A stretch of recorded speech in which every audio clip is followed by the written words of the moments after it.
नमस्कार साथियों। ना रुकना है ना थकना है, बस मेहनत करके लक्ष्य को पाना है। इसी उद्देश्य और मोटिवेशन के साथ हम लोग बात कर रहे हैं राजस्थान के भूगोल की। और राजस्थान के भूगोल में हम अध्ययन जो कर रहे हैं वह कर रहे हैं राजस्थान के भौतिक प्रदेशों में। और राजस्थान के भौतिक प्रदेशों में हाड़ौती के पठार के बारे में हम अध्ययन कर रहे हैं। हाड़ौती के पठार में हमने हाड़ौती के पठार की उत्पत्ति के बारे में, हाड़ौती के पठार की विस्तार के बारे में, हाड़ौती के पठार की विशेषताओं के बारे में अध्ययन किया। और इसी कड़ी में आज हम हाड़ौती के पठार की अन्य महत्वपूर्ण विशेषताएं, जिसके अंतर्गत जनजातियां कौन सी निवास करती हैं, कौन कौन से प्रमुख पर्यटन स्थल हैं, कौन कौन से यहां पे जो है पशु मेलों का आयोजन होता है, इस तरह से कई जो विशेषताएं, कौन कौन सी जो है यहां पे धार्मिक स्थल है, उन विशेषताओं का भी हम समग्र अध्ययन करते हैं। क्योंकि पिछले क्लास में हमने जब विशेषताओं के अंतर्गत बात की थी तो हमने बात की थी कौन सी कृषि होती है, कौन सी जलवायु पाई जाती है, कौन सी जो है नस्लें पाई जाती है, और उसी विशेषताओं के आधार पर हमने अन्य महत्वपूर्ण विशेषताओं के बारे में भी सोचा है कि इसके अलावा और कौन कौन से टॉपिक में से हाड़ौती के पठार के प्रश्न आ सकते हैं। तो देखिए, पर्यटन के लेके पूछा जा सकता है, जनजातियों को लेके प्रश्न पूछा जा सकता है, यहां के प्रमुख मेलों कौन सा है, जिसमें सीताबाड़ी मेला तो सबसे ज्यादा जो है पूछे जाने की संभावना रहती है। तो उन सभी महत्वपूर्ण विशेषताओं का हम आज एकदम विस्तार से अध्ययन करने वाले हैं। तो शुरुआत करते हैं हाड़ौती के पठार की महत्वपूर्ण विशेषताओं के बारे में।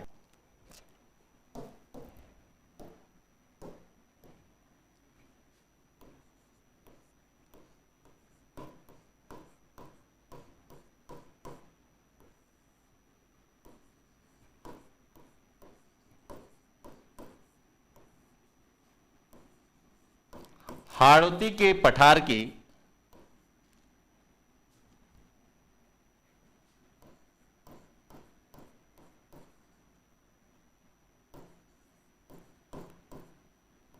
महत्वपूर्ण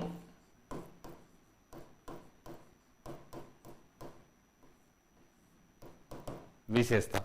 हाड़ौती के पठार की कौन कौन सी विशेषताओं का हम अध्ययन करने वाले समझना।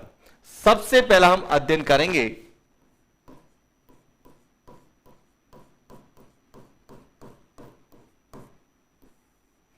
जनजाति का, कि हाड़ौती के पठार में कौन सी जनजाति निवास करती है और उसको लेके किस तरह से प्रश्न हमसे पूछे जा सकते हैं। इसके बाद हम बात करेंगे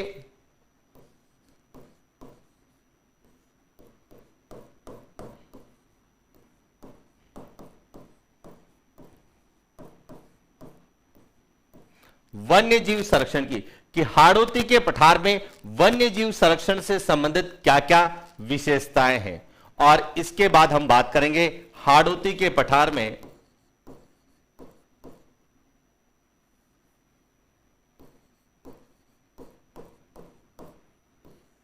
पर्यटन संबंधी क्या क्या विशेषताएं। तो देखिए, सबसे पहले हम बात करते हैं जनजाति की, कि हाड़ौती के पठार में कौन सी जनजाति निवास करती है। तो सामान्यतः ध्यान रखना, राजस्थान में जो जनजातियां हैं उसमें राजस्थान की जनजातियों में यदि हम बात करते हैं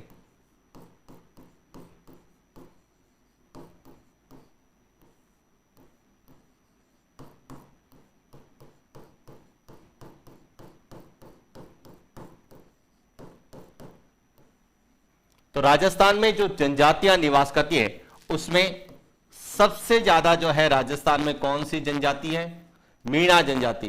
यानी कि जनसंख्या के आधार पर राजस्थान में सबसे ज्यादा मीणा जनजाति पाई जाती। दूसरा है भील,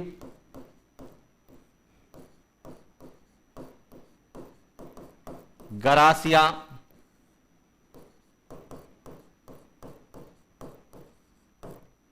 सारिया। यहां राजस्थान में मुख्य रूप से 4 जनजातियां निवास करती है।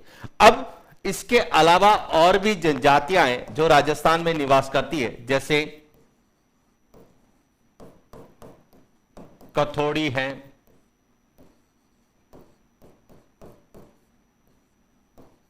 कंजर है, सांसी है। यह जनजातियां भी राजस्थान में निवास करती। लेकिन यदि हम बात करें हाड़ौती के पठार में, कि हाड़ौती के पठार में जो है कौन सी जनजाति निवास करती है, तो हमें पता होना चाहिए हाड़ौती के पठार में कौन सी जनजाति निवास करती है, सहरिया जनजाति निवास करती है। तो पहला तो पॉइंट आपसे यह भी पूछा जा सकता है कि निम्नलिखित में से कौन सी जनजाति हाड़ौती के पठार में निवास करती है, या किस जनजाति का निवास क्षेत्र हाड़ौती का पठार है, तो वह कौन सा है, सहरिया जनजाति। अब जो सहरिया जनजाति है इसकी क्या विशेषता है, इन पर भी हम लोग बात करेंगे। हम केवल भौगोलिक दृष्टिकोण से देखेंगे, हम उसका इतिहास, उसकी कला संस्कृति, उसके सामाजिक परिवेश, अर्थव्यवस्था को नहीं देखेंगे, हम उसके भौगोलिक वितरण को लेकर बात करेंगे। क्योंकि हम भूगोल के अंतर्गत राजस्थान के भौतिक प्रदेश पढ़ रहे हैं, तो राजस्थान के भौतिक प्रदेश को ही आधार बना के उसके भौगोलिक वितरण को पूछे जाने की संभावना रहती है। तो देखिए बात करते हैं सहरिया जनजाति को लेके क्या प्रश्न हमसे पूछे जा सकते हैं। तो यहां है जनजाति सहरिया जनजाति, कौन सी है, यह आपको पिक्चर दिख रहा होगा, यह सहरिया जनजाति की महिलाएं हैं, और यह जो पिक्चर है वह सहरिया जनजाति का सबसे बड़ा तीर्थ सीताबाड़ी तीर्थ है। तो देखिए सबसे पहले सहरिया जनजाति की क्या विशेषता है।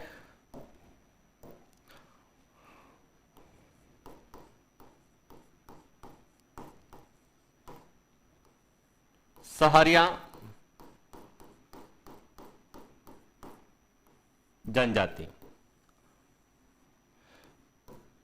यह कहां निवास करती है, तो ध्यान रखना सहरिया जनजाति जो है सबसे ज्यादा निवास करती है, यह 12 जिले की किशनगंज और शाहाबाद तहसीलों में। कहां निवास करती है,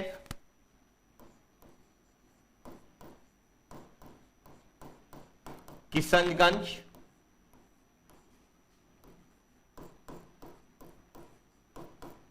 शाहाबाद,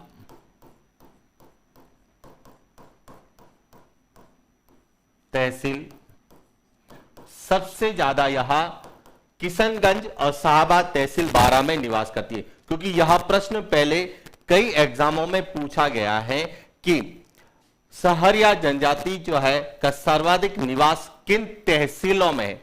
जिला तो याद होना चाहिए कौन सा है, 12 तहसीलें पूछी जाती है, तो किशनगंज और शाहाबाद तहसीलों में सबसे ज्यादा है। और यदि भौतिक प्रदेश पूछा जाता है तो पूछा जाएगा हाड़ौती आंचल में या हाड़ौती क्षेत्र में निवास करने वाली जनजाति कौन सी है, सहरिया जनजाति। पहला पॉइंट तो क्लियर हो गया। दूसरा पॉइंट है कि जो सहरिया जनजाति है इस शब्द की उत्पत्ति कैसे, इनको सहरिया क्यों कहा गया, तो इसका कारण है कि सहरिया जो शब्द है इसकी उत्पत्ति शहर शब्द से हुई है। किससे हुई है, शहर।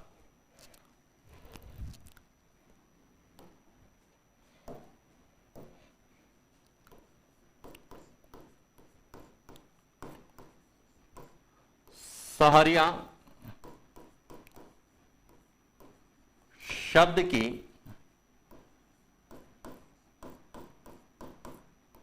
उत्पत्ति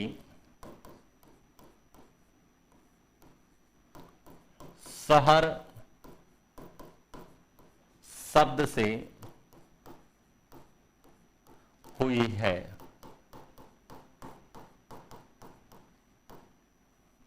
जिसका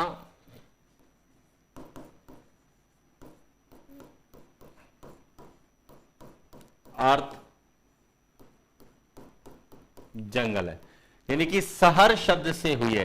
आपसे पूछ भी लिया जाए कि सहरिया शब्द की उत्पत्ति किससे हुई है, तो शहर शब्द से हुई है। और शहर शब्द का अर्थ क्या होता है, जंगल। तो जंगल में रहने वाली जो जनजाति है वह क्या कहलाएगी, सहरिया कहलाएगी। क्लियर हो गया। अब राजस्थान में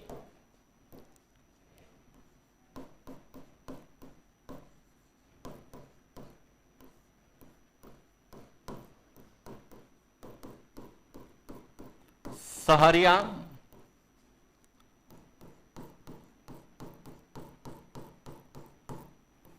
जनजाति का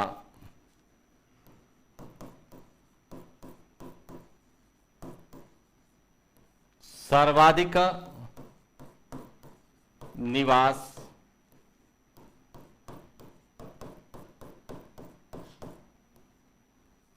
हाड़ौती प्रदेश के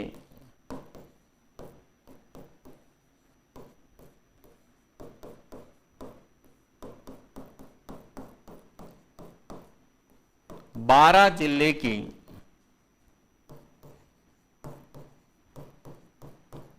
किशनगंज तथा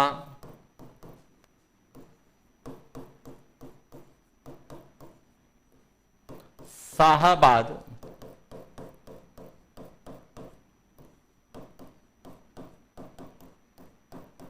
तहसीलों में, यानी कि सबसे ज्यादा निवास कहां पर है, तो इसका निवास यदि क्षेत्र पूछा जाता है हाड़ौती क्षेत्र या हाड़ौती प्रदेश, जिला पूछा जाता है तो बारां, और तहसीलें पूछी जाती है तो किशनगंज और शाहाबाद तहसीलों में सबसे ज्यादा है।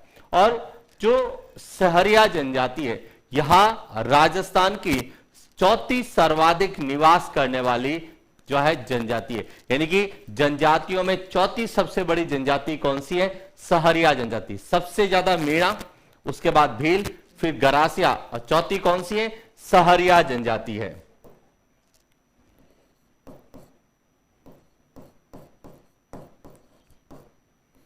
सहरिया जनजाति राजस्थान की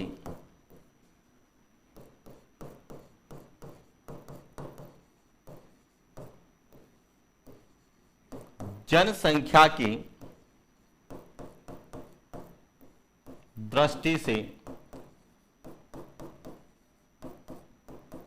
चौथी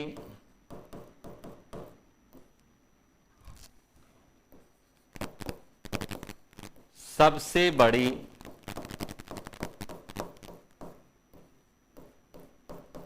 जनजाति, यानी कि सबसे बड़ी यानी सर्वाधिक जनसंख्या किसकी है, मीणा जनजाति की है, उसके बाद भील की है, उसके बाद गरासिया की है, और चौथी किसकी है, सहरिया जनजाति। लेकिन इसका जो सबसे महत्वपूर्ण प्रश्न पूछा जाता है वह पूछा जाता है कि सहरिया जनजाति राजस्थान की एकमात्र ऐसी जनजाति है जिसका उल्लेख भारत की आदिम जनजाति सूची में है। ध्यान रखना, यह बहुत बार प्रश्न पूछा गया है।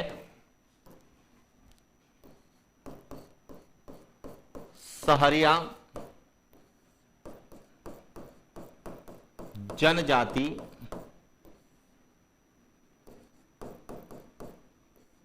राजस्थान की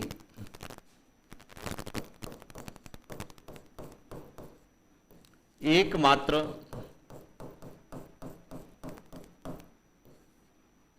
जनजाति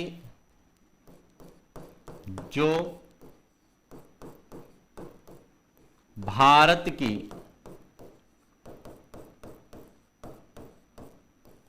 आदिम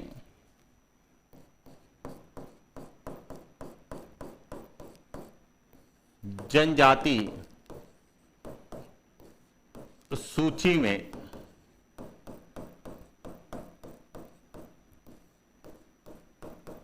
शामिल है। यानी कि जो भारत की आदिम जनजाति है या भारत की आदिम जनजातियों की जो सूची बनी हुई है, आदिम जनजाति का अर्थ है खानाबदोश जनजाति या ऐसी जनजाति जो आर्थिक, सामाजिक और शैक्षणिक सभी दृष्टिकोण से सबसे पिछड़ी हुई जनजाति है, उन्हें हम आदिम या खानाबदोश जनजाति कहते हैं। और राजस्थान की जितनी भी जनजातियां हैं उनमें से सहरिया जनजाति है, इसका जो है नामांकन या इसको जो है भारत की आदिम जनजाति सूची में अधिसूचित किया गया है। और इसीलिए यह डायरेक्ट प्रश्न हमसे पूछ लिया जाता है कि भारत की आदिम जनजाति सूची में शामिल राजस्थान की कौन सी जनजाति है, तो ध्यान रखना सहरिया जनजाति भारत की आदिम जनजाति सूची में शामिल है। क्लियर हो गया।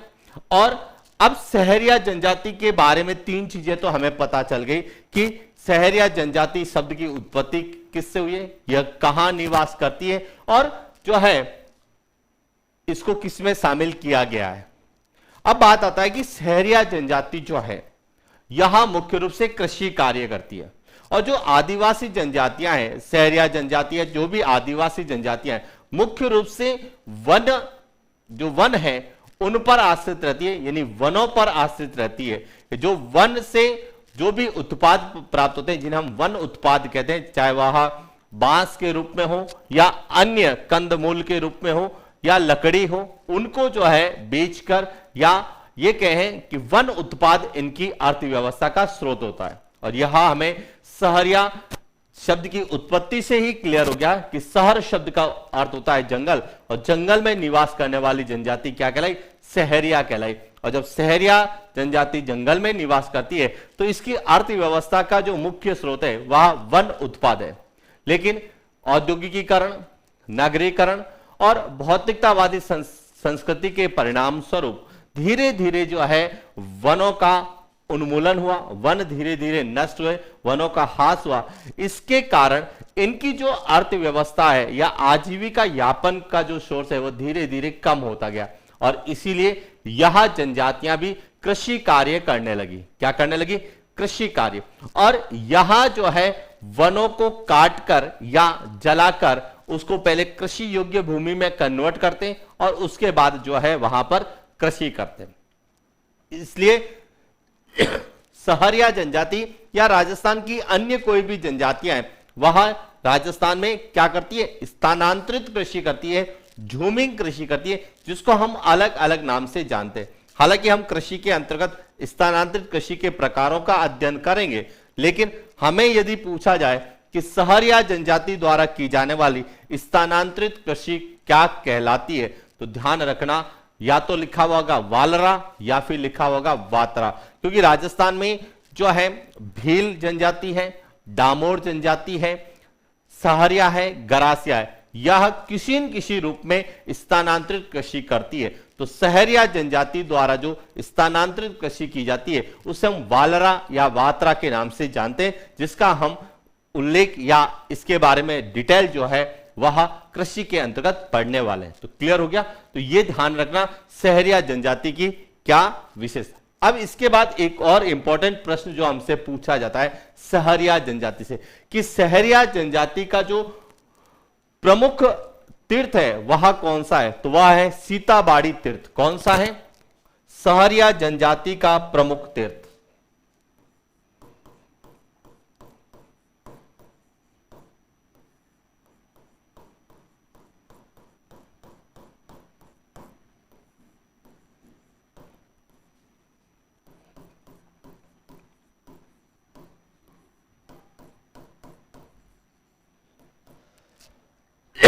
प्रमुख कौन सा है?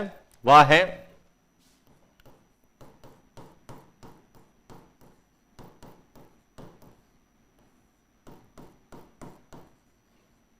सीताबाड़ी तीर्थ। जो आपको यह पिक्चर दिख रहा है यह सीताबाड़ी तीर्थ का, और यह कहां पर है? यह सीताबाड़ी तीर्थ जो है केलवाड़ा में। कहां पर है? केलवाड़ा, बारां जिले में। और यहां पर जो है इस सीताबाड़ी में जो है आज सहरिया जनजाति का सबसे बड़ा मेला भरता है, और इसी मेले को जो है हाड़ौती आंचल का सबसे बड़ा मेला कहते हैं, और इसे राजस्थान के आदिवासियों के संदर्भ में अर्ध कुंभ का भी जो है दर्जा दिया गया है। तो ये ध्यान रखना, सीताबाड़ी मेले को लेके विशेष रूप से प्रश्न आता है। यह हाड़ौती आंचल का सबसे बड़ा मेला है, और आपसे पूछा था इसे सहरिया जनजाति का क्या कहते हैं? कुंभ भी कहते हैं। हमें क्या पूछा जाता है ये ध्यान रखना, हमें पूछा जाता है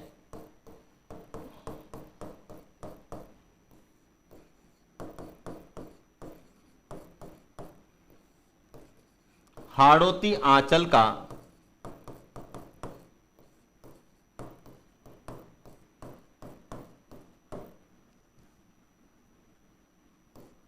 सबसे बड़ा मेला कौन सा है? सीताबाड़ी मेला है। क्लियर हो गया? कहां भरता है? केलवाड़ा, बारां में भरता है। क्लियर हो गया? अब इसकी जो सबसे इंपॉर्टेंट विशेषता है, इसे सहरिया जनजाति का कुंभ कहते हैं। क्या कहते हैं?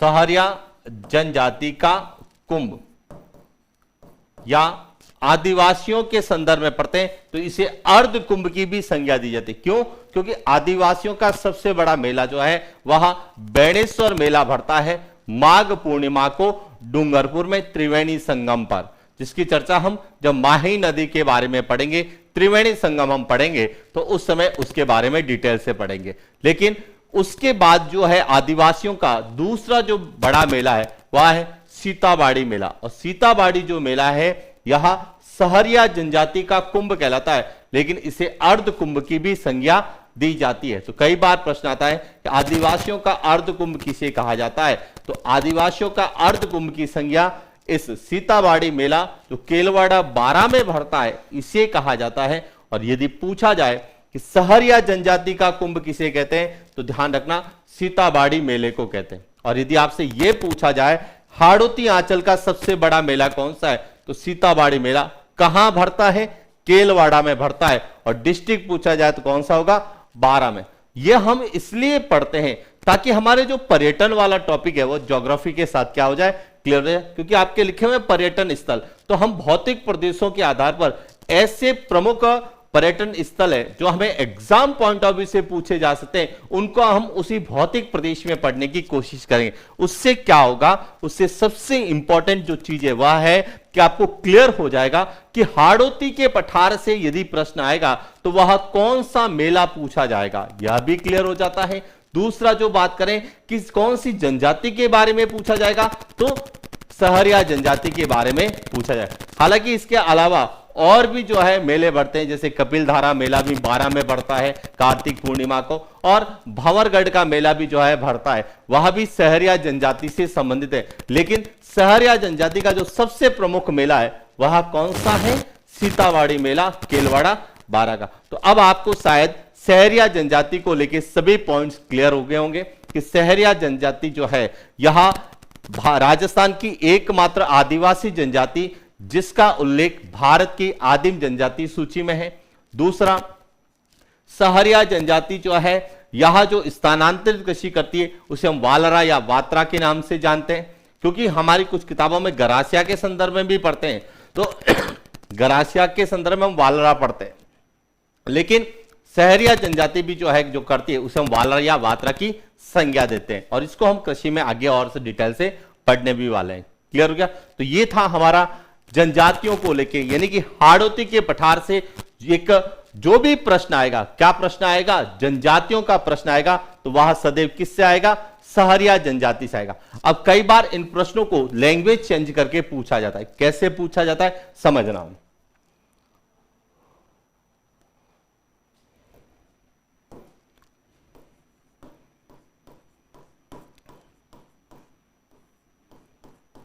निम्न लिखित में से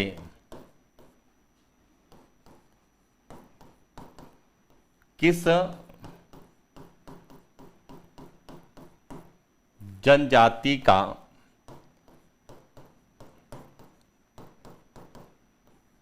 निवास क्षेत्र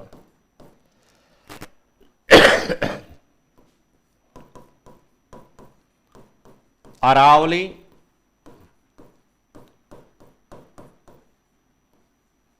पर्वतीय प्रदेश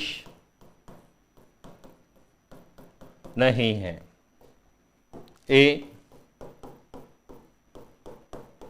मीणा, बी भील, सी सहरिया, डी गरासिया। इस तरह से प्रश्न पूछा जाता है कि निम्नलिखित में से किस जनजाति का निवास क्षेत्र अरावली पर्वतीय प्रदेश नहीं है।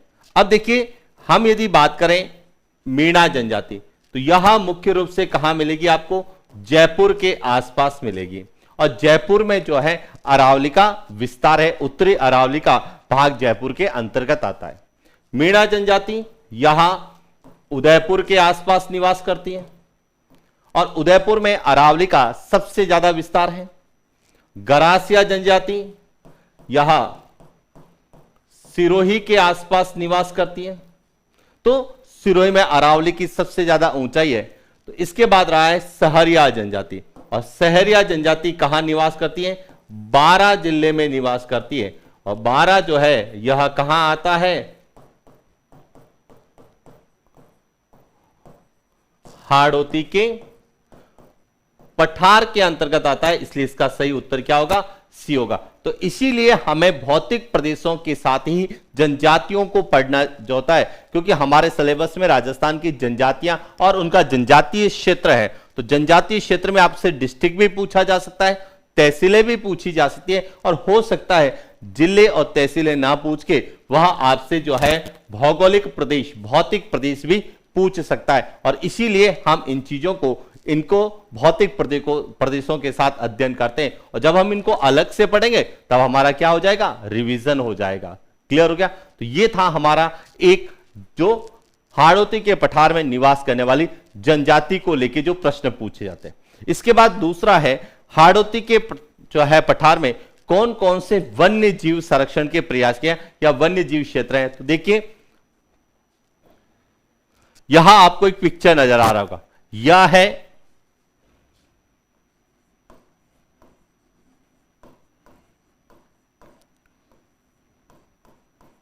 मुकुंदरा हिल्स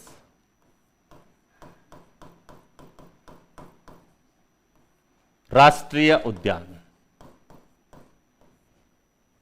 यहां पूरा क्या है? मुकुंदरा हिल्स राष्ट्रीय उद्यान है। और मुकुंदरा हिल्स राष्ट्रीय उद्यान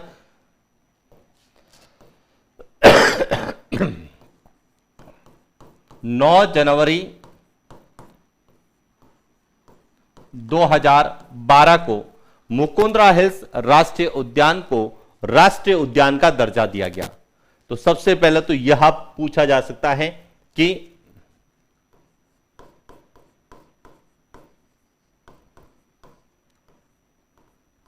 राजस्थान का तीसरा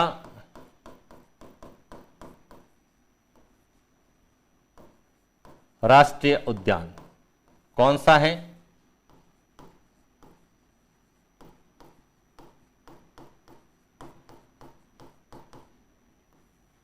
मुकुंदरा हिल्स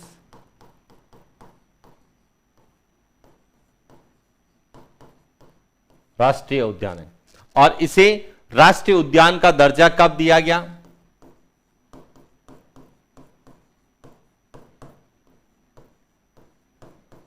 नौ जनवरी 2012 को इसे जो है राष्ट्रीय उद्यान का दर्जा दिया गया। क्लियर हो गया? इसके बाद यहां जो राष्ट्रीय उद्यान है मुकुंदरा हिल्स, यहां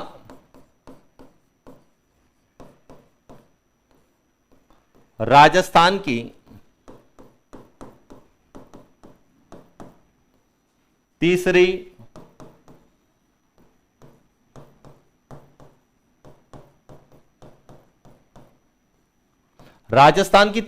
बाघ परियोजना, यानी राजस्थान का तीसरा टाइगर प्रोजेक्ट भी पूछा जाता है। तो वह भी कौन सा था? मुकुंदरा हिल्स राष्ट्रीय उद्यान।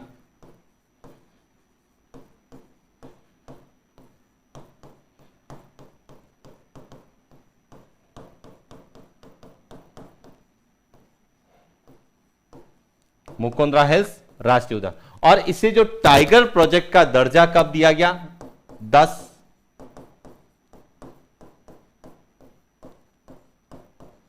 अप्रैल 2013 को इसे जो है टाइगर प्रोजेक्ट, बाघ परियोजना का दर्जा भी दिया गया। तो क्लियर हो गया?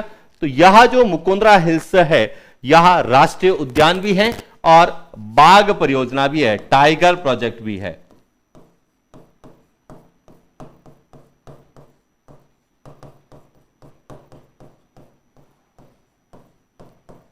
यहां तक तो आपको क्लियर हो गया? अब समझना यहां पे कि यह जो मुकुंदरा हिल्स राष्ट्रीय उद्यान है, यह किसके लिए प्रसिद्ध है? तो यह मुकुंदरा हिल्स राष्ट्रीय उद्यान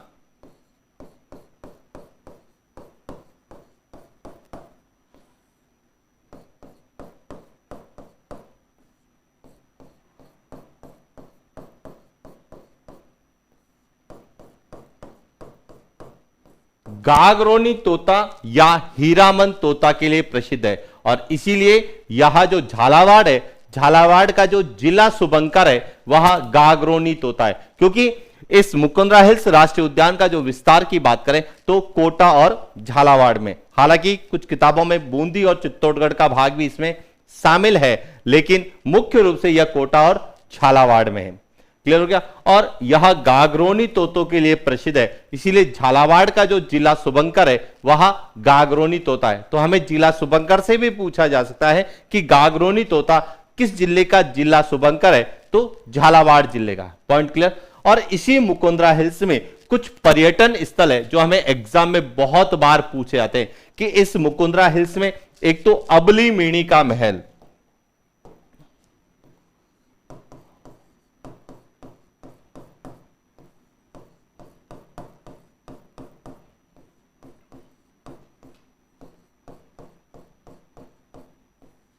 अबली मीणी का महल, यह इसी राष्ट्रीय मुकुंदरा हिल्स राष्ट्रीय उद्यान में।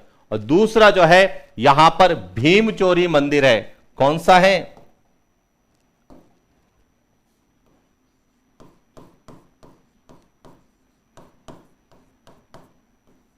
भीमचोरी मंदिर है। और भीमचोरी जो मंदिर है यहां गुप्तकालीन खंडर से बना हुआ है, यानी कि गुप्तकालीन जो है मंदिर के अवशेष हैं, जिसे भीमचोरी मंदिर कहा जाता है। और यहीं पर ही इसी मुकुंदरा हिल्स राष्ट्रीय उद्यान के अंतर्गत रावण महल भी है। कौन सा है?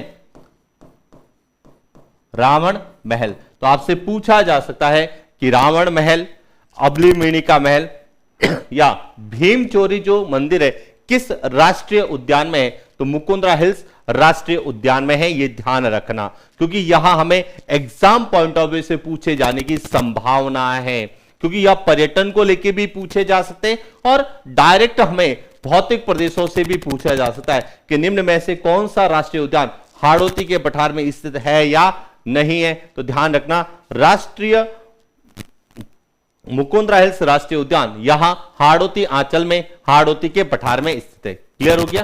तो यह हमें पूछे जाते हैं किसके अंतर्गत? वन्यजीव संरक्षण के अंतर्गत। इसके बाद हमें पूछा जाता है जो सबसे इंपॉर्टेंट है कि जो भारत की 52वीं और राजस्थान की चौथी टाइगर प्रोजेक्ट है, जिसे हम कहते हैं रामगढ़ विषधारी बाघ परियोजना। तो यहां जो आपको दिख रहा है यह है रामगढ़ विषधारी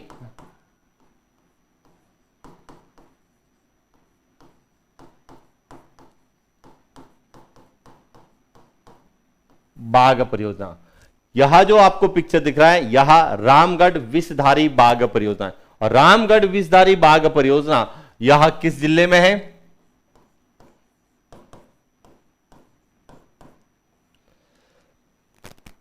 बूंदी जिले में है। और इसे वर्ष 2021 में टाइगर प्रोजेक्ट का दर्जा दिया गया। और यह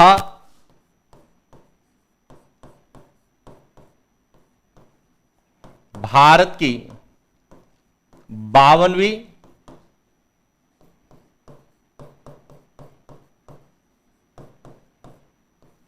और राजस्थान की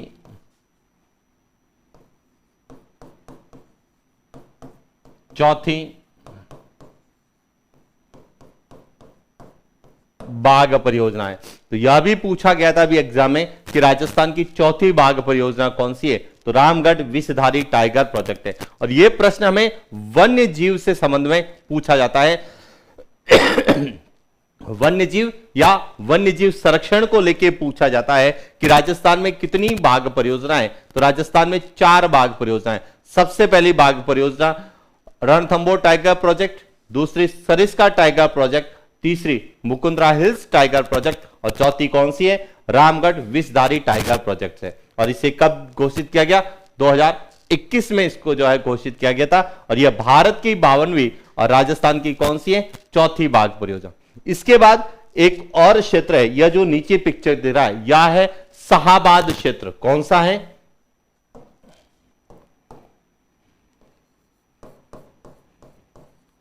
शाहाबाद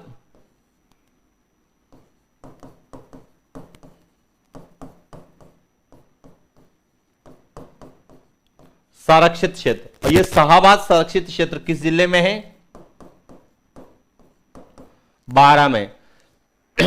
इसे जो है 2022 में कंजर्वेशन रिजर्व घोषित किया गया, संरक्षित क्षेत्र घोषित किया गया। अब समझना ये जो सबसे इंपॉर्टेंट चीज है, सॉरी इसको 2021 में संरक्षित क्षेत्र घोषित किया गया। अब सबसे इंपॉर्टेंट चीज समझना, यहां जो है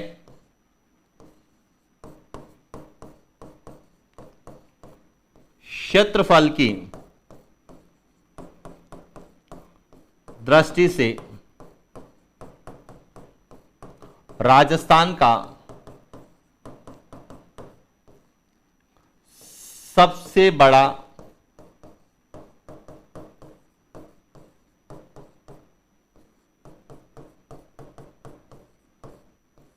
कंजर्वेशन रिजर्व यानी कि संरक्षित क्षेत्रफल की दृष्टि से राजस्थान का सबसे बड़ा संरक्षित क्षेत्र कौन सा है? शाहाबाद क्षेत्र 12 है। और यहां जो है राजस्थान का 15वां संरक्षित क्षेत्र घोषित किया गया। वर्तमान में बात करें तो 15 संरक्षित क्षेत्र की स्थापना की जा चुकी है और 16 संरक्षित क्षेत्र घोषित किए गए। और 16वां संरक्षित क्षेत्र है वो रणखारे जो है जालोर जिले में है, उसे घोषित किया गया।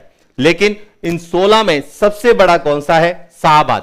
पहले शाकंभरी था जो कि सीकर और झुंझुनू में फैला हुआ था, संरक्षित। वर्तमान में सबसे बड़ा कौन सा है? तो शाहाबाद उच्च भूमि क्षेत्र या शाहाबाद संरक्षित क्षेत्र है जो कि 12 जिले में। और ये सब करंट के साथ जोड़ के हमसे पूछे जाते हैं, इसीलिए हम इनको यदि भौतिक प्रदेशों के अंतर्गत ही अच्छे से अध्ययन कर लें तो शेष जो समस्याएं हैं जब हम इन टॉपिकों को पढ़ेंगे तो इजीली हमारा रिवीजन हो जाएगा और अच्छे से हमें समझ में आ जाएगा। तो आपको क्लियर हो चुका होगा कि हाड़ौती के पठार में कौन कौन से वन्य जीव संरक्षण के लिए है। तो राष्ट्रीय उद्यान भी है, बाघ परियोजना भी है और कंजर्वेशन रिजर्व संरक्षित क्षेत्र भी है, जिसके बारे में हमने अध्ययन किया। अब इसके बाद हाड़ौती के पठार में और क्या प्रमुख विशेषताएं, तो देखिए बात करते हैं हाड़ौती के पठार में और कौन से पर्यटन स्थल है जो हमें एग्जाम पॉइंट ऑफ व्यू से पूछे जा सकते हैं। तो यहां आपको एक दिख रहा होगा पिक्चर, इसे हम कहते हैं रामगढ़ क्रेटर।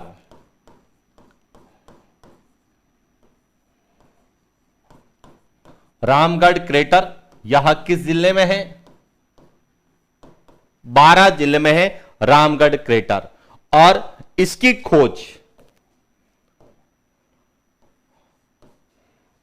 रामगढ़ क्रेटर की जो खोज है वह 1869 ईस्वी में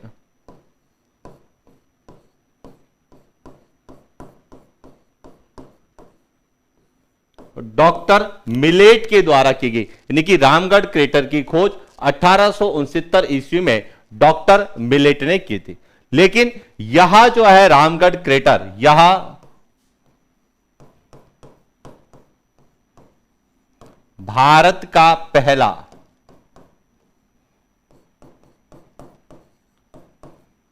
जियो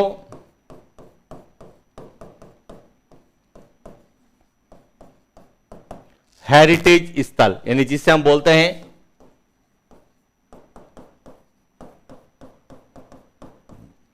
भू विरासत स्थल।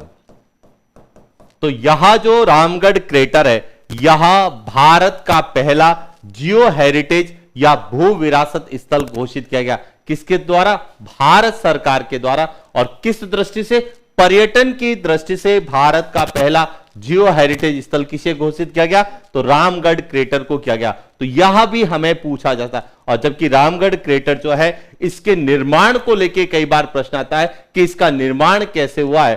तो रामगढ़ क्रेटर का निर्माण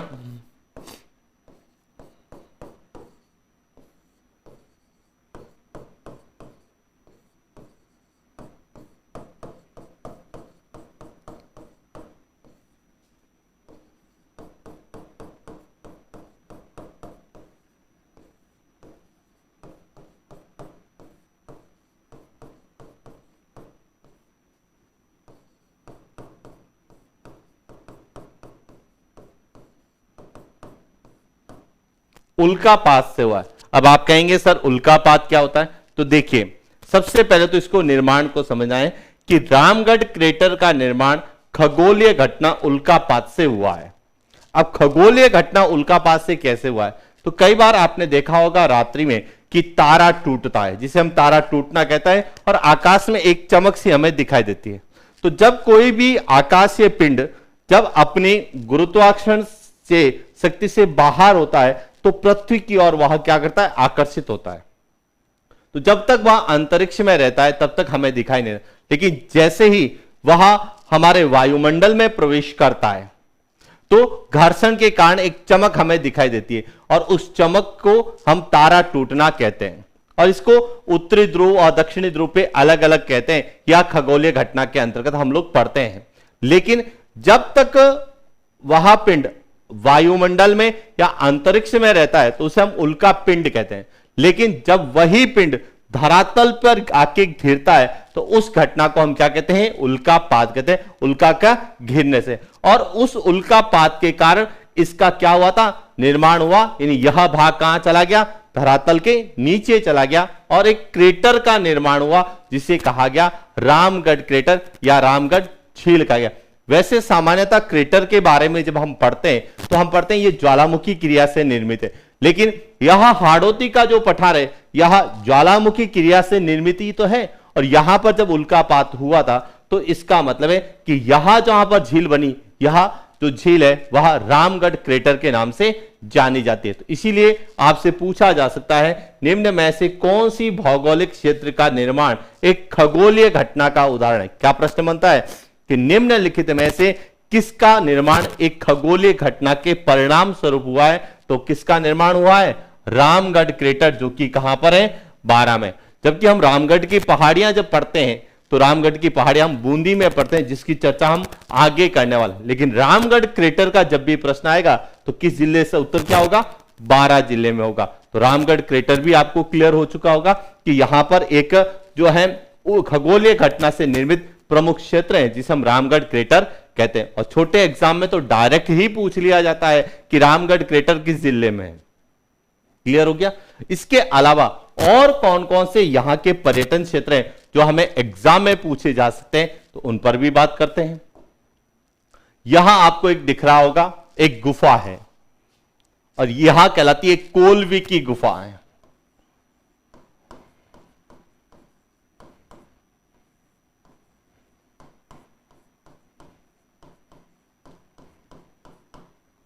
कौन सी गुफाएं, कोलवी की गुफाएं। और यहां कहां पर है,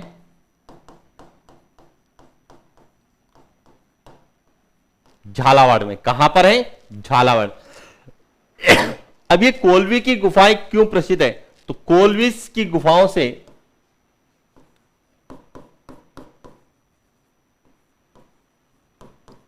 बौद्धकालीन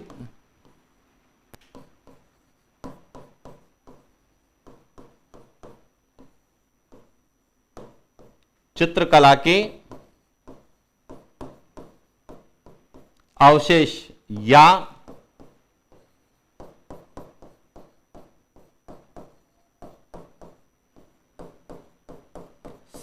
शैल चित्र मिले, यानी कि इन गुफाओं से बौद्ध धर्म से संबंधित चित्रकला के अवशेष या चट्टानों पे बने हुए चित्र बने, जिन्हें हम शैल चित्र के नाम से जानते हैं। और इसका मतलब यह एक जो है बौद्ध धर्म से संबंधित प्रमुख स्थल है। और इसीलिए राजस्थान या भारत सरकार द्वारा जो धार्मिक पर्यटन को बढ़ावा देने के लिए इस कोलवी की गुफाओं को किसमें शामिल किया गया, पर्यटन की दृष्टि से इसे बुद्धा सर्किट में शामिल किया गया। यह ध्यान रखना,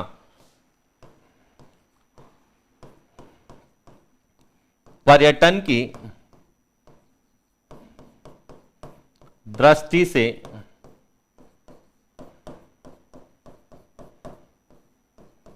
कोलवी की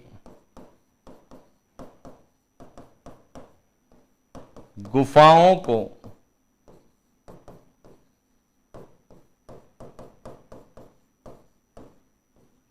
बुद्धा सर्किट में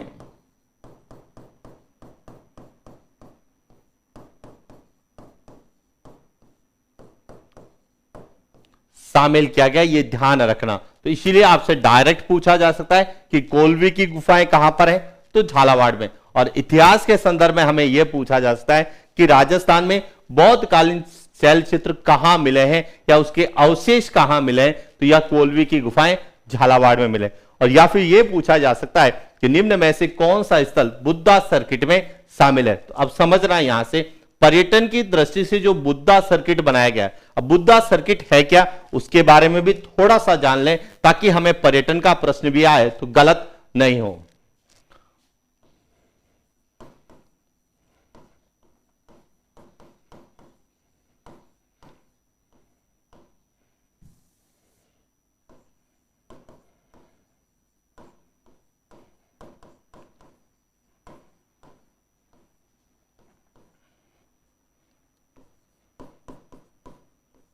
राजस्थान में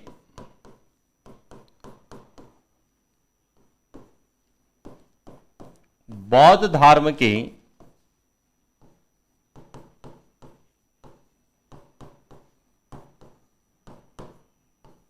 अनुयायियों को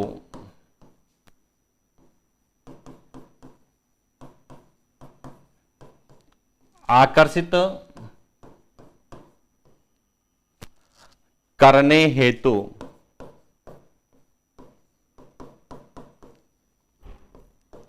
बौद्ध धर्म से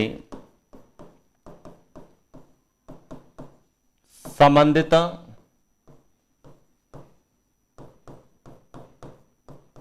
स्थलों को पर्यटन की दृष्टि से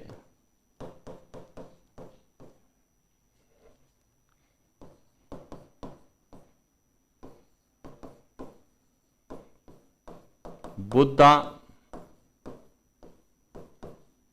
सर्किट के रूप में विकसित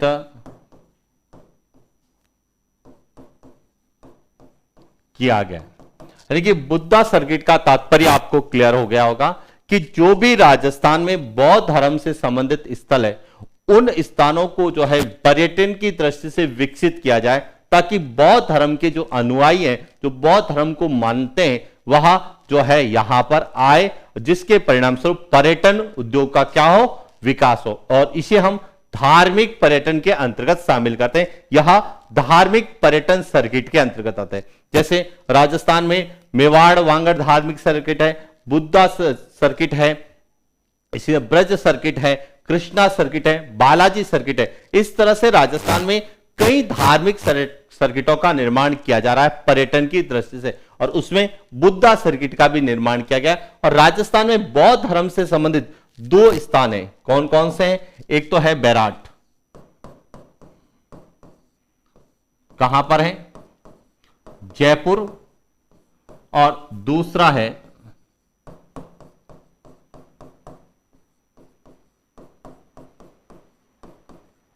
कोलवी की गुफाएं, कहां पर हैं? झालावाड़। इन दोनों को जो है बुद्धा सर्किट के रूप में विकसित किया जा रहा है। तो इसीलिए हमारा प्रश्न बन सकता है कि बुद्धा सर्किट में राजस्थान के कौन से जिले शामिल है? तो जयपुर और झालावाड़ शामिल है। कौन से स्थान शामिल है? तो बैराट और कोलवी की गुफाएं शामिल है। अब बैराट से जो है बौद्ध स्तूप के जो है अवशेष मिले, जबकि यहां से बौद्ध कालीन शैल चित्र के अवशेष मिले। तो इसीलिए यहां जो है बुद्धा सर्किट यहां एक तरह से पर्यटन को बढ़ाने के उद्देश्य से बनाया गया एक धार्मिक सर्किट है। तो यह था आज का हमारा सेशन, जिसमें हमने हाड़ौती के पठार की महत्वपूर्ण विशेषताओं के बारे में अध्ययन किया, जिसमें कौन सी जनजाति निवास करती है, उसकी क्या विशेषताएं हैं, और उसका प्रमुख पर्यटन, उनका जो प्रमुख धार्मिक स्थल या धार्मिक तीर्थ कौन सा है, इसके बारे में पढ़ा। उसके बाद हाड़ौती के पठार में वन्य जीव संरक्षण के लिए के संबंध में कौन से राष्ट्रीय उद्यान है, कौन सी बाघ परियोजना है, और साथ ही साथ यहां पर कौन सा कंजर्वेशन रिजर्व है। फिर हमने बात की यहां पर पर्यटन की दृष्टि से रावण महल है, अबलीमिणी का महल है, भीमचोरी मंदिर है, साथ में कोलवी की गुफाएं भी है, और एक जियो हेरिटेज स्थल जिसे हम रामगढ़ क्रेटर है वहां भी इसी हाड़ौती के पठार के अंतर्गत है, जिसके बारे में हमने चर्चा की और यहां से कैसे प्रश्न पूछे जा सकते हैं उनके बारे में चर्चा की। तो यह था आज का हमारा सेशन और इसी के साथ हाड़ौती के पठार की जो विशेषताएं हैं वह कंप्लीट होती है। नेक्स्ट क्लास में हम लोग हाड़ौती के पठार के वर्गीकरण को लेकर बात करेंगे कि हाड़ौती का जो पठार है इसको कितने भागों में विभाजित किया गया है। तो आज का यह सेशन, मिलते हैं नेक्स्ट क्लास। Thank you.